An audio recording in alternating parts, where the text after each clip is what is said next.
Hi, I'm Donnie Funk, and I'm running for City Council in District 4. The City of Lee Summit has many critical decisions ahead of it with the undeveloped PRI land coming available to the market. We cannot outgrow our public safety services or our school district.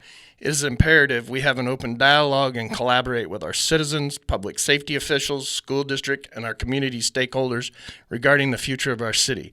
I believe I have the experience and leadership skills to help facilitate these conversations so we can grow responsibly. Hope you'll vote for me on April 7th.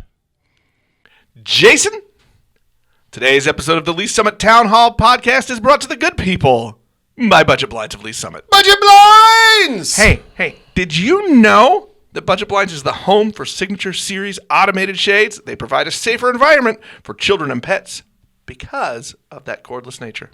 They are, and you should hail them, for they are our robot shade overlords. That's right, folks. So if you are ready to make your home a smart home, go see our friends in downtown Lee Summit at Budget Blinds. Tell them Jason Nick sent you.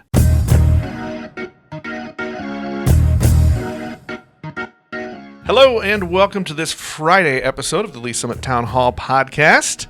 We are joined today by Hillary Shields, candidate for District 1 City Council in Lee Summit. Hillary, welcome. Thanks so much for having me. This is the first of our series of interviews. And so we're starting with District 1, and we're going to start this off with one of our tough questions. Okay. Are you ready for this? I'm ready. Tell us why you're running.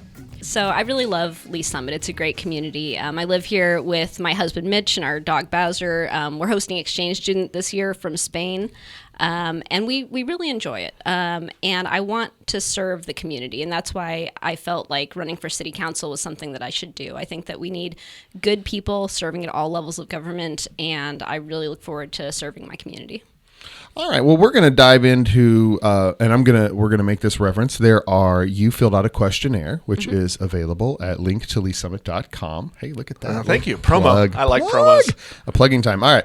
And in there, you mentioned some things about encouraging what you called responsible development. You used that phrase a couple of times throughout there. What does responsible development mean for Lee Summit?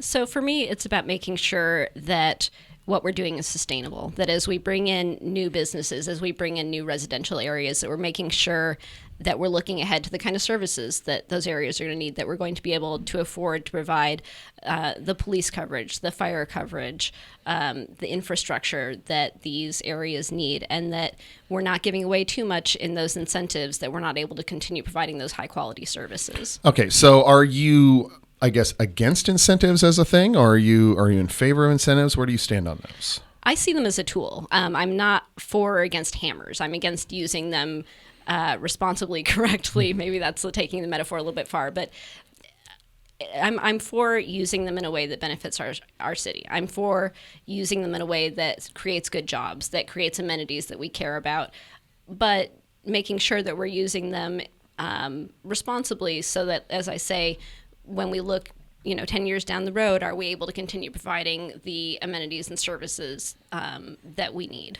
Now, is there something that we as a city or the city council, as it currently or recently has been constituted, isn't doing, or something else you want to bring to that, or is that something you think we've been doing well that you want to continue?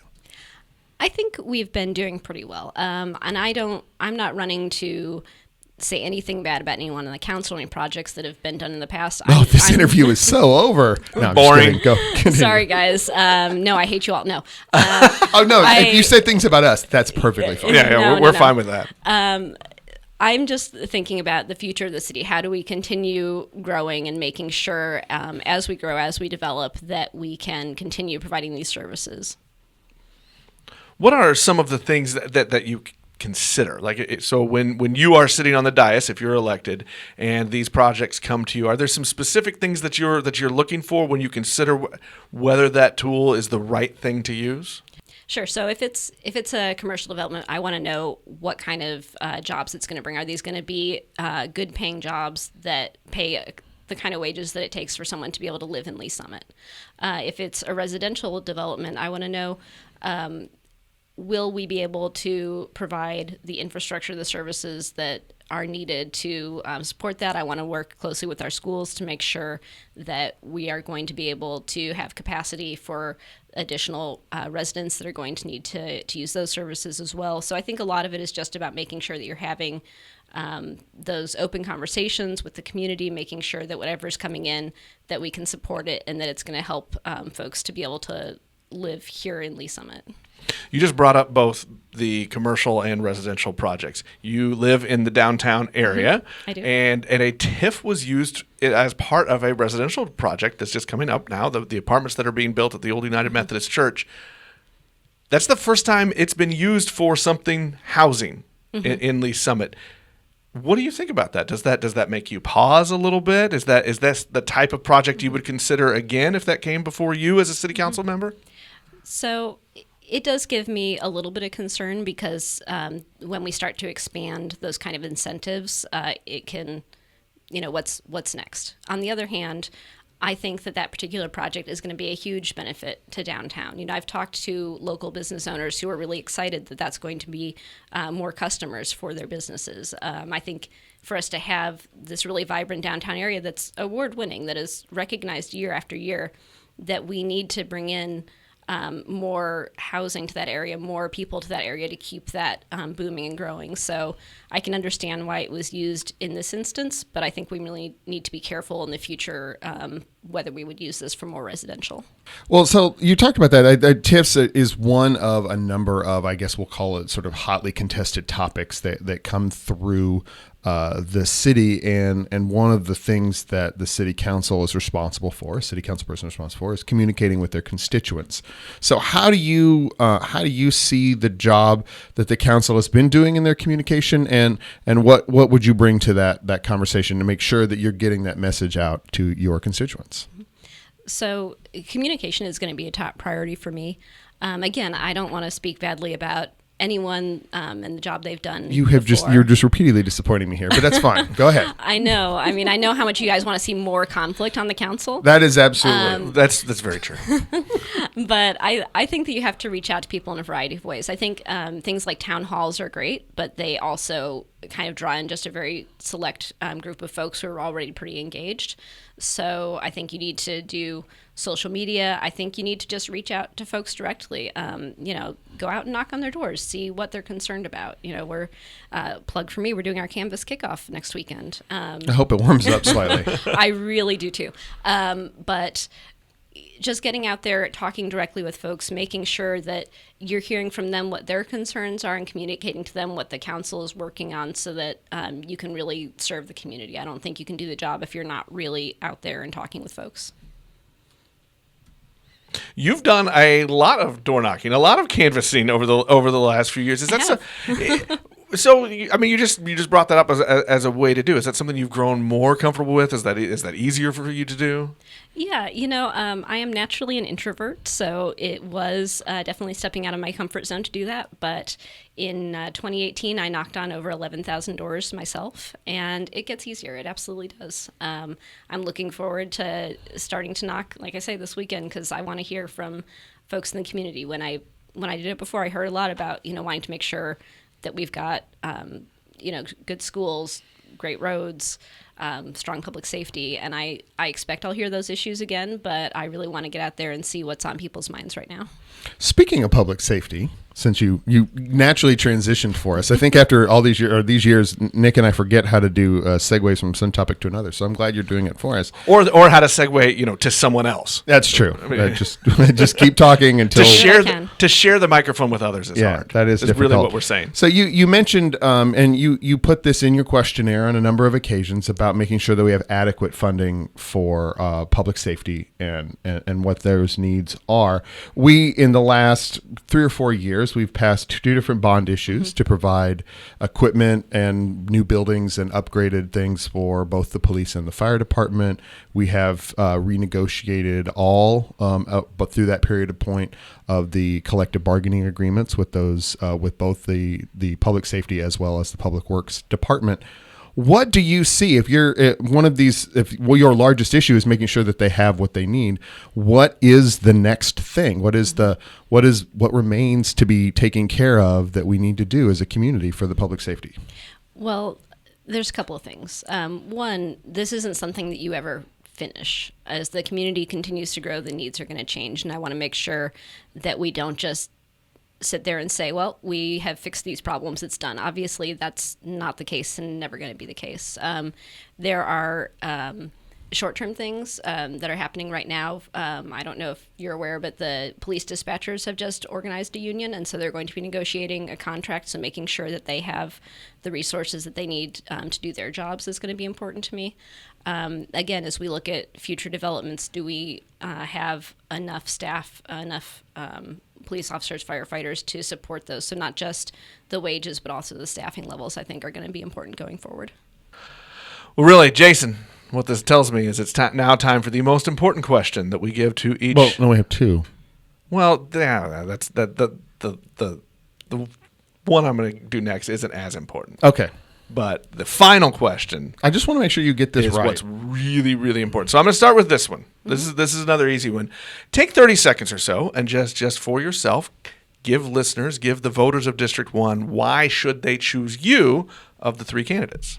So I think that I'll bring a unique perspective to the council, both from my personal and professional experience. In my personal life, for the past decade, I've been a volunteer and host family for international students. I think that the ability to communicate across all different cultures and things like that is going to be really valuable to bring to the council. And I've spent a lot of time working with our local families and local schools, and I think that's an important experience as well. In my professional life, I'm a real estate paralegal, which means that I am the person that reads all the stuff that nobody else wants to read about all of these developments and TIFs and site plans and zoning reports and all that kind of stuff. Now you are literally sucking up to the hosts. So. No, I am. These are the things that we like. All I can say is that is literally as exciting as you would think that it is, but it's really important. And I think that having someone on the council who can look at those documents, understand them, know what's going on, and help explain them, because that's my job every single day, will be really valuable. Awesome. All right, so we have one more question. We have one more question, and this, I think, is how people will differentiate between candidates. If I were to set in front of you two plates, one plate holding hamburgers, the other plate holding tacos, what are you choosing? There is a correct answer, but we're not going to not view this as a result. I mean, yes, please, right? Like, I think that it's a false dichotomy to say that I have to pick the hamburger or the tacos. No, we're telling you you have to pick one. You have to pick. Okay, there so is fine. a correct answer. Which one are you going to pick first? We're gonna pin you down. You got to give us an answer. No political answers allowed.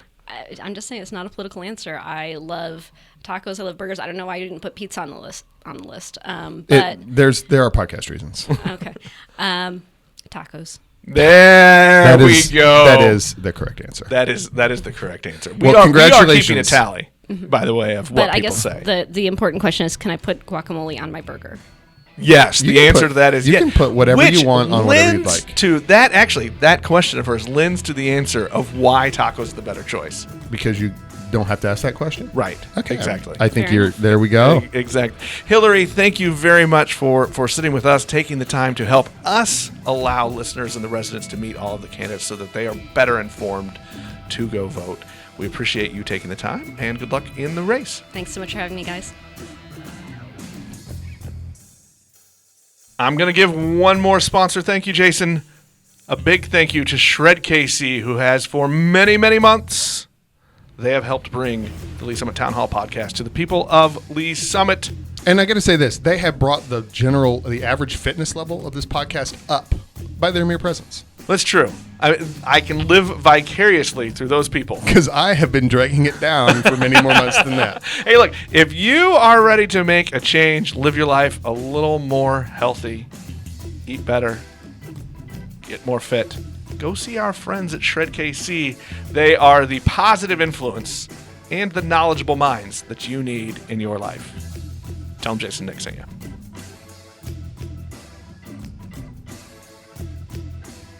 You have been listening to Lee Summit Town Hall, a Link to Lee Summit podcast with hosts Nick Parker and Jason Norberry.